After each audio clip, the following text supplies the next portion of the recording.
Hi, I'm Donna Rosenberg from Jameson Legal, and I am Director and Head of In-House for UK and Europe. This is another virtual interview in the series of interviews of the Rise of the Modern GC. I'm here today with Pepijn Paanen, Legal Consultant for NLMTD, based in Amsterdam. After an in-house career of over 15 years, Pepijn recently moved to a modern consultancy focusing on strategy, advice and innovation in various industries. During Pepijn's in-house career, he worked for companies in the financial world, a market maker, an asset manager, and an international online broker, focusing on financial and corporate law and handling the regulatory response for the 2008 credit crisis. Welcome today, Pepijn. Thank you very much for joining us. Please give us a bit more information about yourself. Well, first of all, thank you for having me. It's really fun to be in this interview. What can I tell you about myself? I started in the past as a fee earner, an external advisor in the legal industry, and after that I moved in-house. And the in-house move was really fun for me to be close to a business, close in a business, and to start developing from that. And after that, I made some moves between companies and ended up in the financial world. And that was I was keen on joining that environment to learn about it. I had an interest in the financial world as a whole. And I saw different paths, different steps within this financial law area. I worked at a market maker, I worked at a broker, and I worked at a asset management company, which gives a very broad and very broad view on the financial world and all the legal aspects there. So that has been great fun. And I just recently moved into a consultancy position, which is great fun as well, because it's taking the key learnings from the in-house part to the external part, because I think there's room for improvement, and I think there's it doesn't fit at all, not at all, but not always. So. I'm really keen to look into that and to see if things will move, and it can move the industry a bit. Fantastic. And what was it about the subject of the rise of the modern GC that appealed to you and ultimately resulted in you participating today? Well, the appealing part is the possibility to share knowledge. Basically, it is because I recently switched to another challenge. It gave me the opportunity to have my considerations about what are we doing with all of us. How do we want to approach the industry? How do we want to approach the companies which we work for? Because basically, in legal knowledge, we're enablers. We can be entrepreneurs, obviously, but we're enablers. We're facilitating growth. We're facilitating success. And in my view, the whole industry as a whole, internal and external, is if you put going to court aside, for which you need a barrister, obviously, the rest is legal advice. And if you look to the legal advice, I think, let's put a big number on it. 15% is rocket science, the really high-tech legal question. The rest, 85%, is get it done. And you should think about how you want to facilitate this, get it done. Don't get me wrong, you need legal knowledge. You need to have proper legal knowledge, but you need to do some more with it. You need to facilitate the process. You need to make sure that people are that you can negotiate. You should make better risk management decisions with that legal knowledge. So it's a given that you're an excellent lawyer, and then you need to work with that, and that's about getting it done. So I think it's key, and for that getting it done, I think legal departments, GCs, should innovate. Innovate in thinking, innovate. We can speak a bit later about this, I think, but think about innovation to remain connected to the company. Great, fantastic. And how is a GC role in a tech scale-up different to a more traditional GC role? Do you feel that there's distinct differences, and are these good or bad? Well, it's not good or bad. It's great. There's a great distinctions because I've worked at a traditional asset management company, and then I moved to a fintech scale-up, which was great fun. I moved to experience the action, to experience what happened, and it's really the division. The work at a traditional firm, traditional asset management firm, is great as well because you do high level work with a great team, great people, and then you move to the fintech, and it's really you getting your boots dirty. Just do everything that's needed. The teams are usually a bit smaller. You have to do strategic advice, and within the same hour, you have to fill in some forms for registration in Lithuania, for example. That kind of stuff. You have to do tax advice on the side, and that's key. So there's lots of dynamics. There's your client in both sides is at your desk, but the entrepreneur, not the institutional manager, but the entrepreneur, the fintech startup entrepreneur, is very headstrong. So you really have to convince people, say, okay, this is possible, this is how it should be done, or we should work around this, or this is not possible. That can also be an answer. And this is how we can solve this. So you have to be more creative, I think. But a good GC is a good GC, and a good fit is a good fit. So not every good GC can fit within all companies, traditional or non-traditional. But I would say there's a good company for every GC. Great. Is there, just looking back at maybe someone more junior going into, say, an entrepreneurial fintech, is there any advice that you would give them in respect to maybe being the first person, sole legal counsel, and getting sort of caught up in the excitement of going into a fintech, but actually moving into something that is only them in isolation and no other team support around them? That's create your team.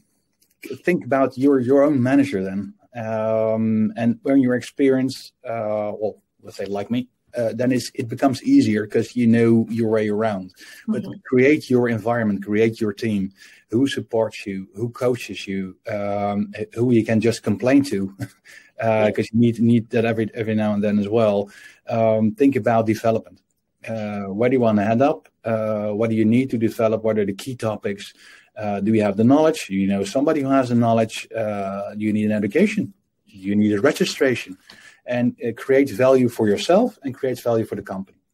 I think that those are key topics, and it's basically like what do I need? Where do I want to end up? And how do I get there? Fill that in, but create your team, because alone is just alone. So perhaps in other companies, perhaps in an external law firm, perhaps in other departments, for example. Great, thanks, Pepijn. And as a manager yourself, how have you nurtured talent in others? And if we talk about the softer skills here, like emotional intelligence, professional development, coaching, how have you approached that as a manager yourself with the teams that you have built? I've built a few, and what helped me was I come from a high performance sports background. I did some rowing on an international level, and after that I grew into a coaching role at the international level. I coached from novices to world championships, and that helped me a lot, basically, because it's all about athlete development and or lawyer development.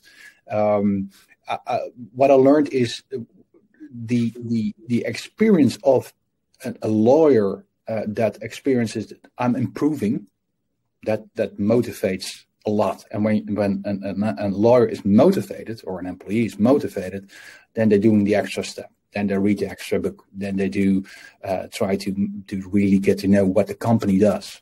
So obviously you need to have some skills, but you need to work on your own development, and a manager should facilitate that, basically. We managers or GCs should step out the sole legal role, and you have your managerial development responsibility.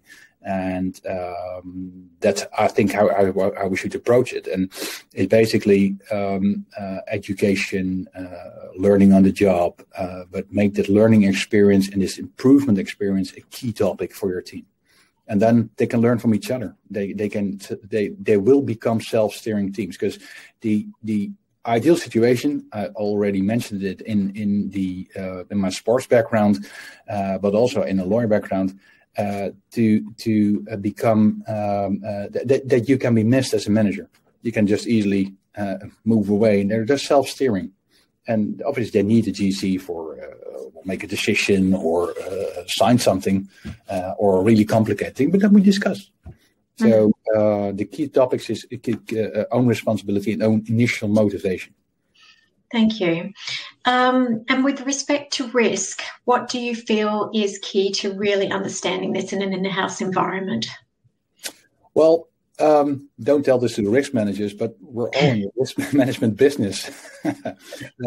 And so we're all in managing risks, in shifting risks between counterparties. So the key thing about risk is, how do you manage it? Because risk is in everything. How do you manage it? Manage risk, and we lawyers tend to, then we want to more guarantees, warranties, that kind of area. But I think the key thing is, what are we exactly speaking about? What does the company do exactly in each and every area? Then you can understand risk. Yes, you can highlight risk. Yes, you can make a whole theater. I did myself in the past about warranties from the counterparty and that kind of stuff. But when it comes down to what are we actually talking about, it might be a very slight exposure. So then you can easily say, okay, this is important for you. I give that to you. It's less important to me. And you can just be a more friendly negotiator instead of all the ego negotiating tactics.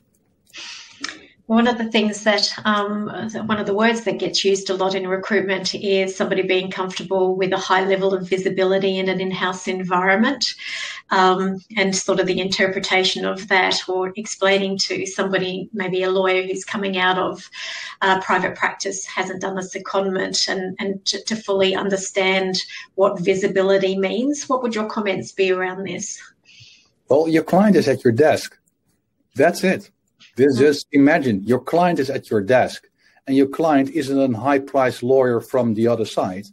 You can speak as lawyers. Your client is somebody who doesn't care about legal stuff. He just want to get it done. Yeah. So think about that. Somebody wants to get somewhere through you or with you, and how to persuade somebody to create value, to say, okay, with this legal solution, you can create more value. Yeah, that's it. So, and it's part of the fun, basically. It's part of the fun that you work with clients who are very intelligent, internal clients, obviously, who are very intelligent, who are very strong-willed, and you can walk with them and learn with them. Because I literally, when I worked in my last fintech, I literally had some at heads of department with the ESMA guidelines. ESMA is the European regulator, guidelines with yellow markers on it. Non-lawyers say, well, I think it should say this. What do you think, Pepijn? So, wow, what is this? People thinking with you. How do you treat that? It's not. You can use them, their brains, to come to the optimal solution. So that's a really great experience, but it can be intimidating. For sure, thank you. How important is legal to the development and the growth of a company? I think it can be key. Let's not overestimate this, but it can be key, because let's make an example. Look at a fintech working on an app on retail. So we have lots of personal data. You have a financial regulatory environment, and you have designers and user experience. And the designers and the user experience can't can be on the other side of legal requirements and personal data legal requirements. So it should be a match to be matched, and it should be a well translated into the technical translation into the app. Because basically, if you say, okay, the legal requirements say A, B, and C, and the designer would say, okay, it's A, C, and D, for example. Just a small twitch can be, okay, you're not compliant, you're out of business. Mm-hmm.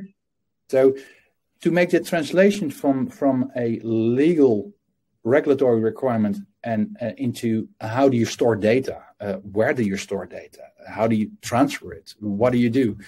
It should be key to have this combination and this conversation between these two areas.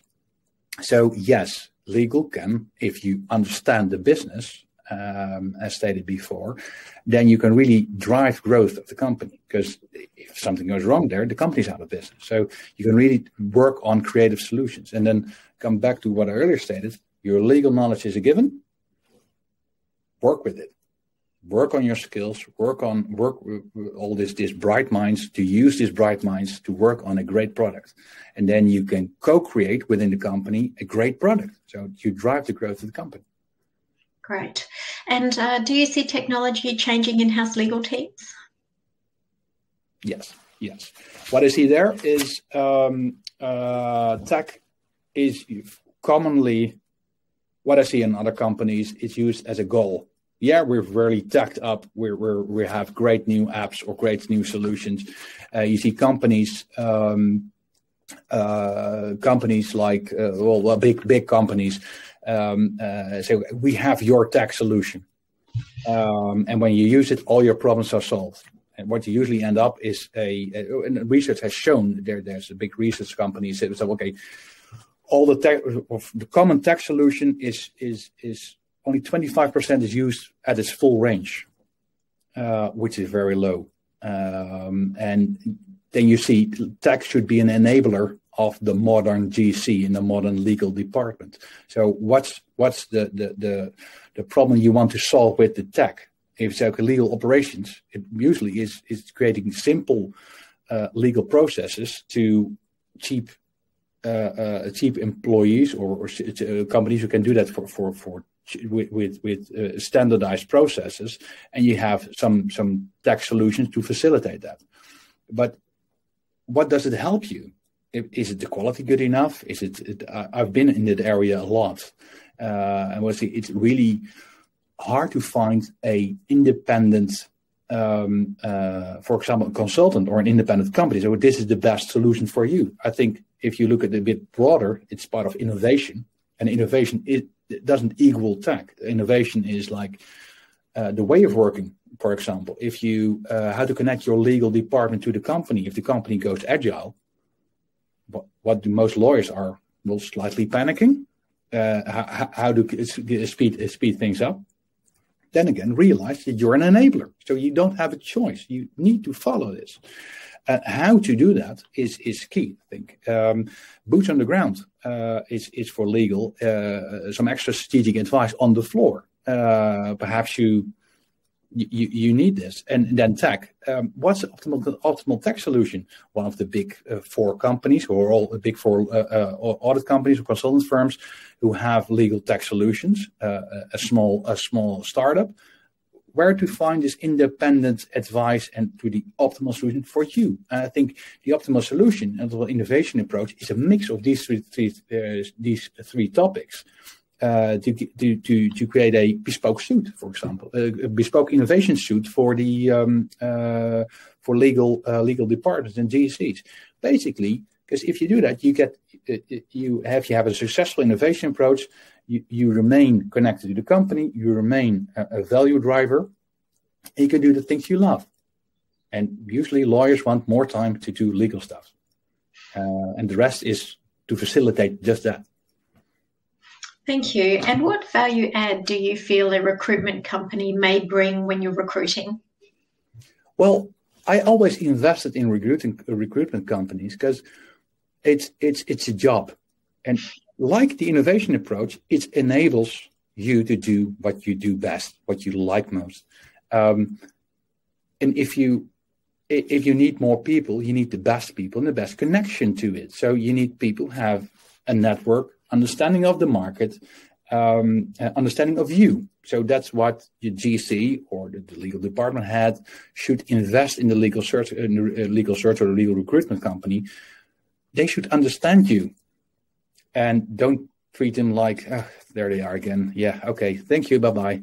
Have a virtual cup of coffee or that kind of stuff. Invest. Tell them what's key to you. Tell them what's key to the company, because then they can work with you. They can use their minds, their bright minds, their profession, because it's a really there's so many more levels in the finding the optimal person for your company.